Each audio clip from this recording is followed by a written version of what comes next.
What's up again, YouTube? It's your girl Santavia, Single Mom Chronicles. I would like to come back to you guys once more again to talk to you guys about being a single mom. Like I said, I tip my hats off to every single parent out there. It's not easy, being a single mother. So, even to being a single father, it's not easy. However many kids you have, like I said, I have three. So again, it's not easy. So, I tip my hats off to everybody out there who, are raising children alone or, don't have much help or have next to no help at all. I tip my hats off to you guys.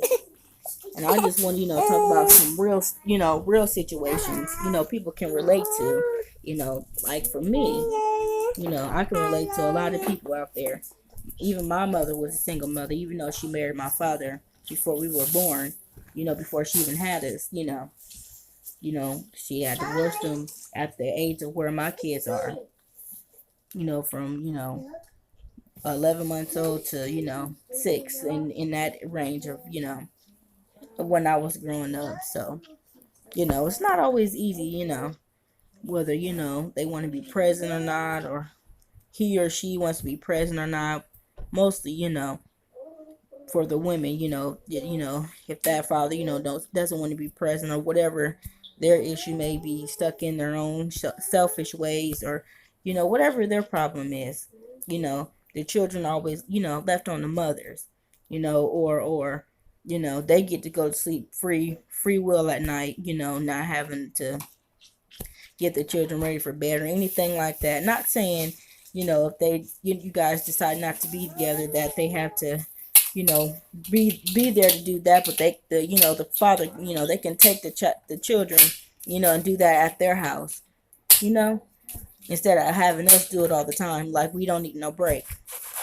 So, like I said, I'm very, strong-willed person. I'm very strong. So, and I thank God that I have not lost my mind or anything like that through all the things that I've been through the short time that I've been a mother for the last almost 7 years. Because my oldest will be 7 this year.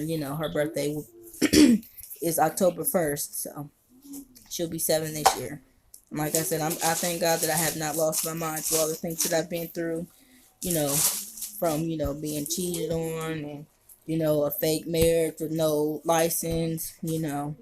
Getting somebody else pregnant at the same time that I was pregnant, having a miscarriage, and, decided not to be there. By the way, all my kids have the same father. That's neither here nor there, but, through all of those kind of things, or being lied to, being, cheated on, once again, time after time, lied to, manipulated, you know, you've gotten, your self-esteem being taken away from you, your integrity, you know, those kind of things. I know a lot of women out there can relate to, what I'm saying, and as I've gotten older, I've learned how to take those things back into me and give it to my children, because I know, as people can say, children can't talk, but they are not dumb or nor stupid, and they can see what's going on. If they can't talk, if they're not at the age of talking yet, they know the things that go on in their lives. And you'll be shocked by what they may say as they get older to the mother or the father or their family or the friend. That's why it's important for us to inspire to be better parents, better mothers, or single mothers, period, to our children. you know and like I said, I try to do all that I can. I would spend my last dime for my children. Anything that they need that I have, I will give for them, because I love them, and I'm not a selfish when it comes to them. I will do anything that I can. And for the single moms, we wish that it was the same on the other foot for those, fathers who, or those male figures that are supposed to be there for those children. They may, be in their selfish ways, or whatever their problem is. They got that excuse, oh, I don't want to be around my mom, or she's crazy, or, she tried to withhold my kids. But always proven fact is they keep themselves from their children. It's not nothing that we do. It's more 90% of the time it's them. Now I will say there are crazy women out there. I tell you that. But for the most part, they keep themselves because whatever, they're selfish. And, they don't take in consideration that there's a whole life or 2, 3, 4, 5, 6, 7, 8, 9, 10, 11, 12, whatever it is, number of kids that they made out there, and they decide, well, I'm gonna do me. I don't care what nobody feel like. I don't care what nobody has to say. So that's usually their thing to do.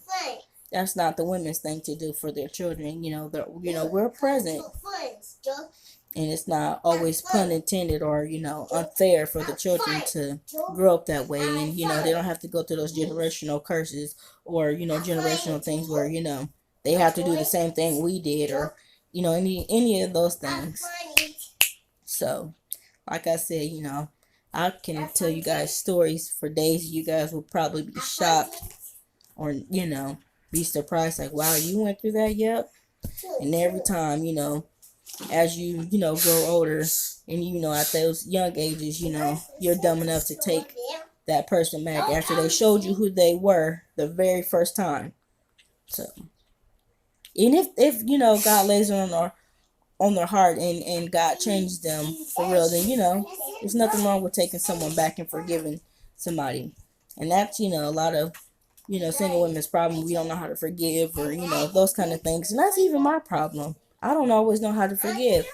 See, it's not even so much as I don't know how to forgive. I just don't like when you keep doing things over and over and over again, and you think we just supposed to be peachy cream and stuff like that. But I'm learning how to forgive, and not hold on so much. I get to the point to where either I just hang up the phone or not answer, don't call. Why you choosing this? Why? You know what? Go ahead, do you.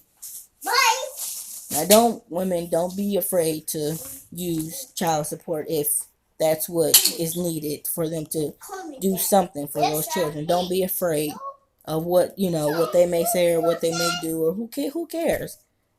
You shouldn't have to beg somebody to take care of their children.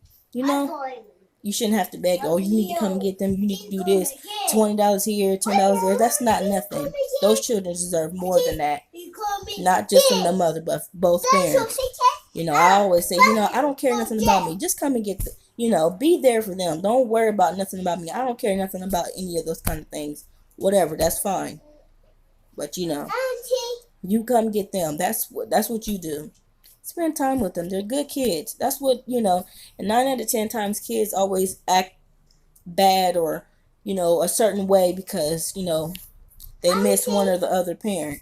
And, that's not fair, for them, but that don't mean they have to treat them, as a lot of women probably experience that the child will probably act bad towards them because the other parent is not there. It's not there. And that's not fair for the one who is. And I see that a lot, in children. Like, to all the kids out there, give, your mother or your father who's there for you not a hard time, because they're doing all that they can for you, and you shouldn't give them a hard time. Sit down, please. I'm not, because I'm trying to do something and you over here interrupting me. Don't give those parents who are there for you all the time, give you what you need, even to your wants, your desires. They try to break their back for you, and you give them a hard time. Don't give those parents a hard time, because they will do anything for you, and you know that they love you, and it's not their fault if the other person is not there. You have to learn that as you get older. You may not understand now, because your parents want to protect you, but you have to learn that as you get older. You cannot be mad at the one parent because the other one is there, or you say they